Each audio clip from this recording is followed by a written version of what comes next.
नमस्कार दोस्तों, मेरा नाम है भालचंद्र। ब्रह्मांड सिद्धेश्वर में आप सभी का स्वागत है। आज के इस वीडियो में हम चर्चा करेंगे वृषभ राशि का सितंबर 2023 का संपूर्ण राशिफल। कैसे होंगे ग्रह योग, कैसे होंगे ग्रहों के राशियांतर और आपके जीवन पर वो किस प्रकार से असर करने वाले हैं। आपके जीवन का ऐसा कौन सा क्षेत्र है जो कि सबसे ज्यादा प्रभावित होने वाला है, सभी के बारे में डिटेल में चर्चा इस वीडियो में हम करने वाले हैं। अपने जो चैनल है ब्रह्मांड सिद्धि एस्ट्रो, इस चैनल पर मेष राशि से लेकर मीन राशि तक की जो सभी 12 राशियां हैं, इन सभी 12 राशियों का सितंबर 2023 का राशिफल क्या होगा, इस विषय पर वीडियो अपलोड हो रहे हैं। आप उसका आनंद जरूर लीजिए। तो आज की इस वीडियो में हम चर्चा करेंगे वृषभ राशि का सितंबर 2023 का संपूर्ण राशिफल। सबसे पहले हम चर्चा करेंगे आपका जो शारीरिक या फिर मानसिक स्वास्थ्य है वो किस प्रकार का है, मतलब पिछले महीने वो किस प्रकार का था और इस महीने में इसमें क्या बदलाव होने वाला है। तो सबसे पहले आपके, अगर आपका जो आपके राशि का जो स्वामी है शुक्र, आपके राशि का स्वामी आपका षष्ठ दोनों भी शुक्र है, और आपके राशि का जो अष्टमेश है गुरु, उनकी जो परिस्थिति है वो किस प्रकार की है। जैसे कि आपने देखा होगा कि पिछले महीने में, मतलब करीबन अगस्त महीने में या फिर जुलाई के आखिर में और अगस्त, संपूर्ण अगस्त महीने में आपकी बहुत ज्यादा दौड़ धूप हो रही थी, बहुत ज्यादा घूमना फिरना हो रहा था, स्वास्थ्य के बारे में भी छोटी मोटी तकलीफें सामने आ रही थी और स्ट्रेस लेवल जो है वो आपका बढ़ा हुआ था। अब इस महीने में एक अच्छी खबर यह है कि इस महीने में आपके राशि का जो स्वामी है शुक्र, जो कि दिनांक 4 तारीख के बाद मार्गस्थ होने जा रहा है। बहुत ही अच्छी बात है, मतलब करीबन 6-7 तारीख के बाद का जो समय है, धीरे धीरे जो भी स्ट्रेस पिछले करीबन एक सवा महीने से डेवलप हो रहे थे, डेवलप हो चुके थे, वो काफी मायनों में अब कम होते हुए नजर आएंगे। हालांकि आपकी दौड़ धूप हो सकती है, लेकिन जो स्ट्रेस टेंशन आप पर था वो काफी मायनों में कम होता हुआ नजर आएगा। और जो भी आप काम करोगे, जो भी दौड़ धूप होगी, जो भी ट्रैवलिंग होगी, वो सकारात्मक रूप से होगी, मतलब उसके पॉजिटिव एस्पेक्ट्स आपको मिलना शुरू हो जाएंगे। पिछले महीने में आपने देखा होगा कि व्यर्थ की बहुत ज्यादा दौड़ धूप हो रही थी, तो वो काफी मायनों में कम होती हुई नजर आएगी, जो कि काफी अच्छी बात है। और काफी ज्यादा रिफ्रेशिंग आप फील करोगे और काफी ज्यादा काम भी आप करोगे, जो कि सकारात्मक होगा। उसी प्रकार आपके राशि का जो अष्टमेश है गुरु, जो कि आपका अष्टमेश है, जो आपके व्यय भाव में भ्रमण कर रहा है। अब ये जो गुरु है, वह यह गुरु अभी वक्री होने जा रहा है दिनांक 5 तारीख से। लेकिन इससे ज्यादा कोई दिक्कत वाली बात नहीं आएगी, सिर्फ यहाँ पर दो तीन बातें उसके ऊपर थोड़ा सा ध्यान देना आवश्यक है।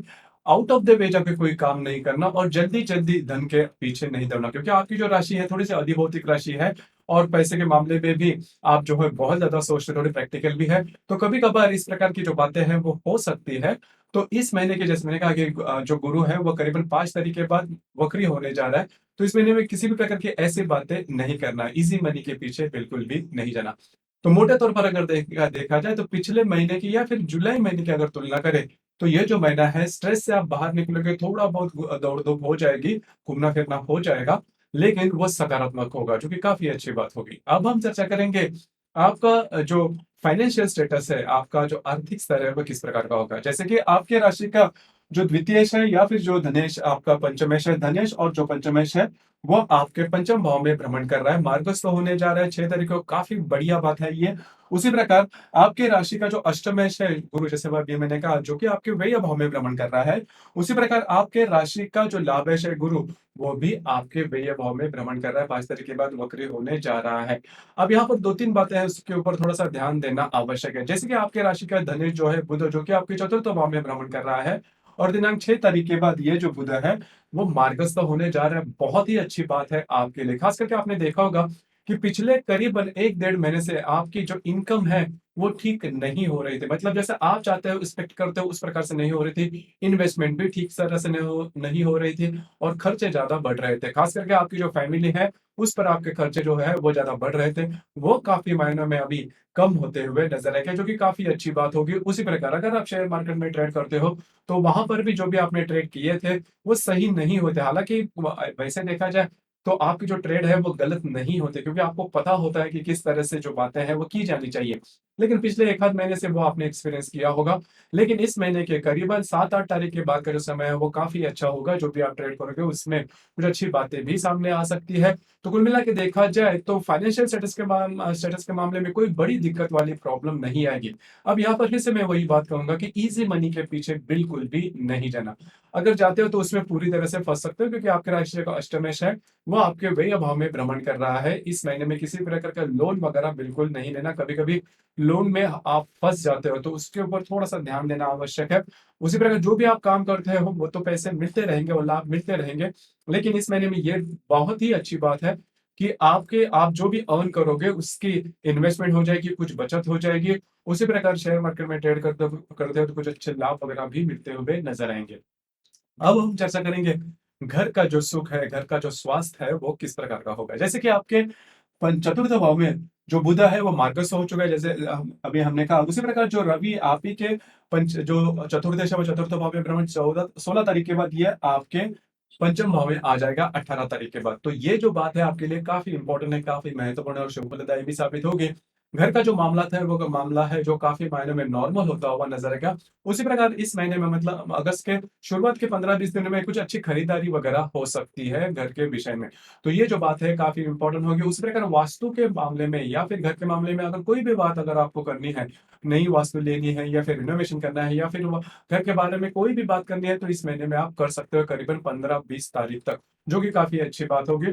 तो घर का जो सुख है इसके मामले में आपको बिल्कुल भी स्ट्रेस टेंशन लेने की ज़रूरत नहीं। पिछले 1 डेढ़ महीने में आपको घर के रिलेटेड भी काफ़ी ज़्यादा स्ट्रेस आया होगा। तो इस महीने वो काफ़ी ज़्यादा नॉर्मल होता हुआ नज़र आएगा। अब हम चर्चा करेंगे लव लाइफ के बारे में, कि आपकी जो लव लाइफ है वो किस प्रकार की होगी या फिर प्रेम में आपकी जो राशि है वो किस प्रकार की हो सकती है।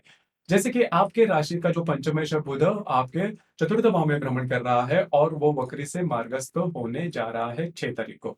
बहुत अच्छी बात है, क्योंकि पिछले 1 डेढ़ महीने में आपने देखा होगा कि आपके जो वैवाहिक जोड़ीदार है, उनके आपके रिलेशनशिप में जो व्यक्ति है, उनके साथ छोटी-मोटी बातों को लेकर तकरार हो रही थी।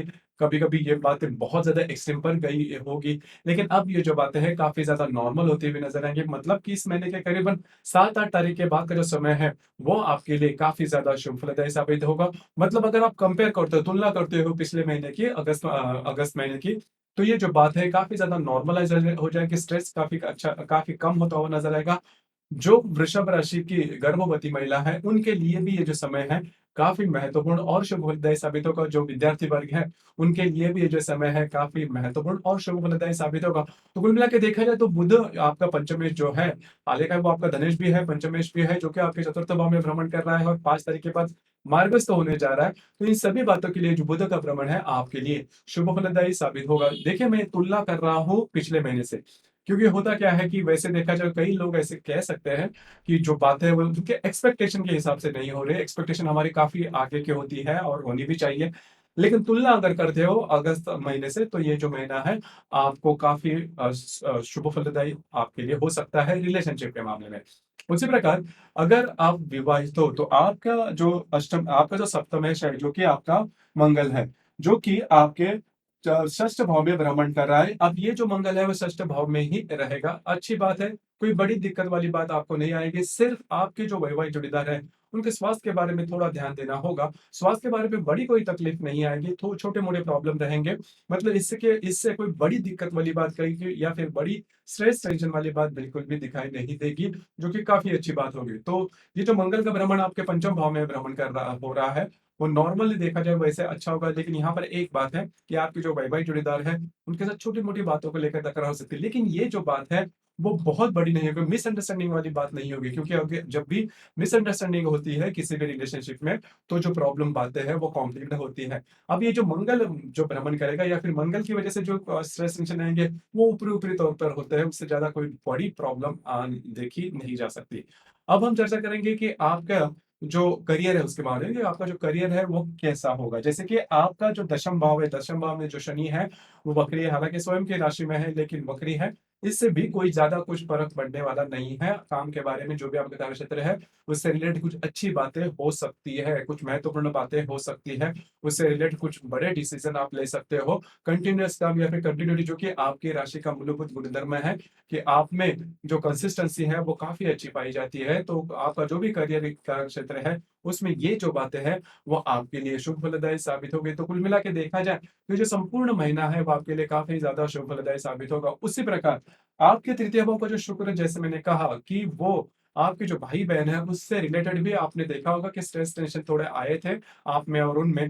तो वो जो बातें हैं वो भी काफ़ी नॉर्मल होते हुए नज़र आएँगे। तो कुल मिला के देखा जाए तो ये जो संपूर्ण महीना है, मोटे तौर पर अगर देखा जाए तो फाइनेंशियल स्टेटस के हिसाब से देखा जाए तो आपके लिए बहुत ही ज़्यादा शुभ फलदायी साबित होगा और जो स्ट्रेस है वो काफ़ी कम होगा, फाइनेंस के मामले में भी शुभ फलदायी है। अब हम चर्चा करेंगे ग्रह योगों के बारे में कि ग्रह योगों की जो परिणाम है वो किस प्रकार के प्रकार से आपको मिल सकते हैं। जैसे कि दिनांक 4 तारीख को गुरु और बुध का त्रिकोण योग होने जा रहा है। बुध जो कि आपके चतुर्थ भाव में भ्रमण कर रहा है और जो गुरु आपके व्यय भाव में भ्रमण कर रहा है, दोनों का त्रिकोण योग होने जा रहा है। हालाँकि ये जो त्रिकोण योग है आपके व्यय और चतुर्थ भाव से है, तो घर के जो लोग हैं उनके साथ आपकी जो हार्मनी है वो काफ़ी अच्छी देखी जाएगी। उस प्रकार कुछ अच्छे लाभ, अनपेक्षित लाभ वगैरह मिल सकते हैं। ईज़ी मनी दिनों में मिल सकता है, लेकिन ईज़ी मनी के पीछे नहीं जाना।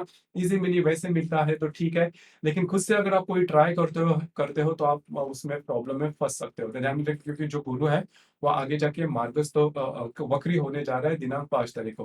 तो इस संदर्भ में थोड़ा ध्यान दीजिए। उसी प्रकार दिनांक 6 तारीख को रवि और बुध की युति भी होने जा रही है आपके पंचम भाव में। तो रवि जो कि आपके चतुर्थ भाव में है, उसके साथ बुध जो है वो युति करने जा रहा है। अब ये जो युति है वो भी महत्वपूर्ण होगी।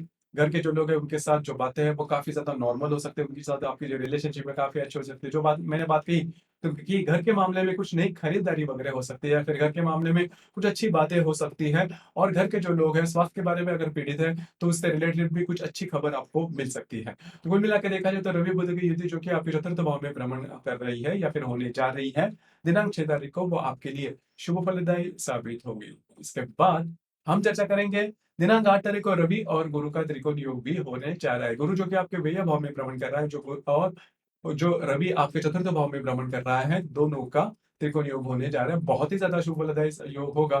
घर के जो लोग उनके साथ कुछ अच्छी बातें हो सकती है। घर में कुछ नई जो वस्तु है वो आप ला सकते, खरीदारी हो सकती है। वास्तु के बारे में कुछ अच्छी बातें हो सकती है घर के, या फिर रिलेशनशिप में रिलेटिव्स जो है उनके साथ भी आपकी जो हार्मनी है वो काफ़ी अच्छी देखी जाएगी। उसी प्रकार दिनांक 16 तारीख को रवि और हर्षल का त्रिकोण योग भी होने जा रहा है। रवि जो कि आपके चतुर्थ भाव में भ्रमण कर रहा है, जो हर्षल आपके व्यय भाव में भ्रमण कर रहा है, दोनों का त्रिकोण योग होने जा रहा है। अब ये जो त्रिकोण योग है, हालाँकि रवि और जो हर्षल आपके व्यय भाव में है, दोनों जो ग्रह है वो आपकी राशि के लिए वैसे देखा जाए तो शुभ फलदायी माने नहीं जाते। लेकिन फिर से वही बात मैं कहना चाहूँगा कि घर का जो वातावरण होगा वो काफ़ी ज़्यादा अच्छा देखा जाएगा, क्योंकि पिछले करीबन डेढ़ 2 महीने से जो भी स्ट्रेस, जो भी टेंशन आपने सहन किया है, उससे आप बाहर निकल रहे हो और अलग ही प्रकार का जो वातावरण आप फ़ील करोगे, काफ़ी ज़्यादा फ़ील फ्री जिसे हम कहते हैं, वो आप महसूस करोगे, जो कि अच्छी बात होगी। उसी प्रकार दिनांक 19 तारीख को रवि और नेपच्यून का प्रतियोग होने जा रहा है। नेपच्यून जो कि आपके लाभ भाव में भ्रमण कर रहा है और जो रवि आपके पंचम भाव में भ्रमण करेगा, दोनों का प्रतियोग होने जा रहा है। अब ये जो प्रतियोग है दिनांक 19 तारीख को है, तो अगर आप शेयर मार्केट में डील करते हो तो बड़े ट्रेड नहीं करना, बड़े रिस्क नहीं लेना। आपकी जो रिस्क है वो प्रॉब्लम में आ सकती है, आपके जो अंदाज है वो चूक सकते हैं, ध्यान रखिए। उसी प्रकार अगर आप रिलेशनशिप में है तो भी छोटी-मोटी बातों को लेकर तकरार हो सकती है। हालाँकि ये जो बातें हैं वो 2-3 दिनों के लिए है, बस मतलब इस ग्रहों का जो असर होगा वो 2-3 दिनों के लिए होगा, लेकिन थोड़ा-सा आपको चौकन्ना रहना होगा। उसी प्रकार दिनांक 25 तारीख को बुध और गुरु का भी त्रिकोण योग होने जा रहा है और 29 तारीख को शुक्र और हर्षल का केंद्र योग होने जा रहा है। देखिए, 29 तारीख को जो शुक्र और हर्षल का केंद्र योग होने जा रहा है, वो काफ़ी महत्वपूर्ण है। हालाँकि जो शुक्र आपके तृतीय भाव में भ्रमण कर रहा है, उसके साथ आपके व्यय भाव का जो हर्षल है, वो केंद्र योग करने जा रहा है। 2-3 बातें उसके ऊपर थोड़ा-सा ध्यान दीजिए। आपके जो सिबलिंग रहेंगे या फिर आपके जो भाई-बहन होंगे, उनके साथ छोटी-मोटी बातों को लेकर तकरार हो सकती है। आपको स्वयं के स्वास्थ्य के बारे में भी ध्यान देना होगा।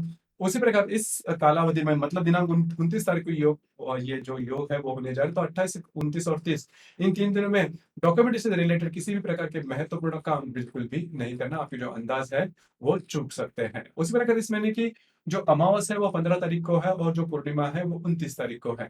तो 15 और 29 इन 2 दिनों में किसी भी प्रकार के महत्वपूर्ण निर्णय बिल्कुल भी नहीं लेना, क्योंकि अमावस्या और पूर्णिमा के दिन रविचंद्र का जो आकर्षण पृथ्वी के प्रति होता है वो काफ़ी ज़्यादा पाया जाता है। इस वज़ह से हम ज़्यादा भावनातीत होते हैं और भावना में लिए गए निर्णय चूकने की ही संभावना ज़्यादा बनती है। तो इस वज़ह से किसी भी प्रकार के महत्वपूर्ण निर्णय इन दिनों में बिल्कुल भी नहीं लेना। तो दोस्तों, ये था वृषभ राशि का सितंबर 2023 का संपूर्ण राशिफल। आपको ये राशिफल कैसे लगा? आपने किस प्रकार से अनुभव किया? नीचे कमेंट बॉक्स में ज़रूर कमेंट करना और अपना जो चैनल है ब्रह्मांड सिद्धि एस्ट्रो, इसे भी लाइक, शेयर और सब्सक्राइब ज़रूर करना। धन्यवाद।